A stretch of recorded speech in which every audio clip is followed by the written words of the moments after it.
c'est vraiment une pièce sur la parole, c'est une pièce sur la censure, l'autocensure, mais donc du coup, les personnages sont souvent en train de se reprendre sur ce qu'ils ont dit, ou de corriger ce qu'ils ont dit, parce qu'il y a toujours possiblement un délateur ou carrément un SA qui est là. La scénographie est très épurée. Elle est aussi en mouvement, parce que comme il y a plein de tableaux, voilà comment faire pour... parce que c'est plein de tableaux et du coup c'est plein de milieux aussi. On est aussi bien dans une cuisine que dans un appartement bourgeois, donc on sentait assez vite qu'il ne fallait pas, avec donc Mathieu Sampeur qui a fait la scénographie, on a eu beaucoup d'échanges en amont vraiment pour penser l'espace, parce qu'on sentait qu'il ne fallait pas faire une reconstitution, on n'allait pas à chaque tableau faire un fatras naturaliste qui allait reconstituer tout ça, et que donc on voulait un espace assez épuré et quand même en mouvement, qui puisse comme ça recomposer des espaces. Et donc effectivement, sur le mobilier, il est assez neutre en quelque sorte. Pareil, on ne voulait pas qu'il y ait à chaque fois tout le mobilier attenant à une scène en particulier, pour que peut-être que ça sert tout ça à éclairer aussi vraiment les situations. C'est-à-dire que justement toutes ces lignes de tension, plus l'espace est vaste, épuré, plus aussi ressortent les corps dans l'espace. Et donc finalement, il en faut peu. Ça, plus les réflexions sur les costumes aussi, c'est un ensemble de signes un peu, mais on réduit les signes un peu à l'essentiel pour aussi peut-être que notre attention se porte vraiment sur la façon qu'ont les gens de vivre la situation, presque de manière essentielle. C'est un gros travail en fait, sur les situations, enfin déjà de recherche aussi, de comment, voilà, sur les années 30, comment ça se passait, comment des lois créent aussi certains états de corps, des manières d'être, enfin tout un tas de petites choses. C'est un travail, on ne fait pas un travail de reconstitution, mais pour l'acteur, c'est précieux aussi d'entrer dans ces vies-là pour comprendre, en fait, pour rendre tous ces motifs-là très concrets. Parce que pour nous, il y a un chemin à faire. L'idée qu'on puisse être, dès 1933, arrêté parce qu'on a fait une blague mal tournée sur Hitler, par exemple, c'est un chemin qu'il faut faire, mais qu'il faut matérialiser très fort. L'idée que quelque chose qui, pour nous encore dans nos sociétés aujourd'hui, pour nous c'est une liberté, on ne le questionne même pas. Si on dit aujourd'hui que les prix ont un peu augmenté, on ne va pas se faire arrêter.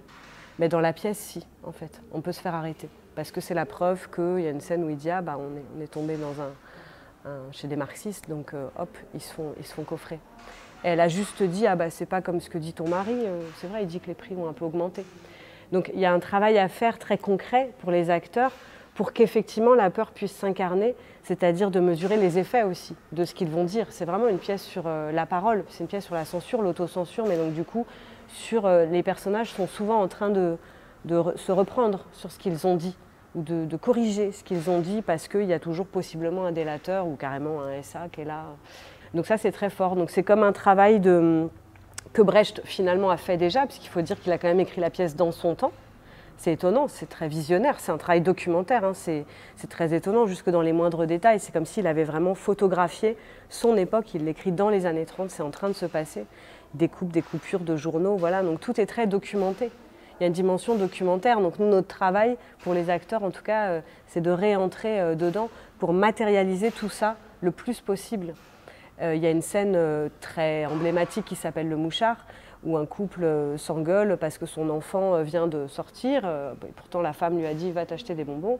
Et puis tout d'un coup, l'enfant n'est plus là et ils sont complètement paniqués puisqu'ils viennent de s'engueuler sur ce qu'il y a dans le journal, le siège du parti, etc. Et donc d'un coup, ils essaient de recomposer tout ce qu'ils ont dit et ils s'engueulent, ils deviennent fous à l'idée que l'enfant ait pu entendre ce qui s'était dit à la maison. Parce que quand les enfants allaient aux jeunesses hitlériennes, qui était un peu comme du scoutisme, un genre de scoutisme, on leur faisait raconter, bien sûr, qu'est-ce qui se dit, qu'est-ce qui se lit. Et donc il y avait des gens qui étaient arrêtés, en fait, possiblement, à la suite de délation de l'enfant, mais délation, on pourrait dire voulue ou pas voulue, quoi, peu importe. Et donc cette scène, il faut la rendre, elle a presque une dynamique un peu comique d'ailleurs dans le spectacle, de ce couple qui devient fou sur ce qu'il a dit, mais il faut faire sans cesse le travail avec les acteurs de se rappeler que ça veut dire que dans les prochaines minutes, ils peuvent débarquer et ils peuvent se faire arrêter chez eux. Il faut rendre ça très concret parce que ça l'était à l'époque très concret. Pour ne pas flotter au-dessus de ça comme une situation un peu qui ne nous concernerait pas, puisqu'évidemment le but aujourd'hui c'est que ça puisse avoir une résonance très, très directe en fait, qu'on ne puisse pas se dire « ah dis donc avant c'était comme ça ». mais qu'on puisse à la fois matérialiser que ça a eu lieu. On parle de la vraie vie des gens, on est sur notre histoire collective, c'est pas une fiction.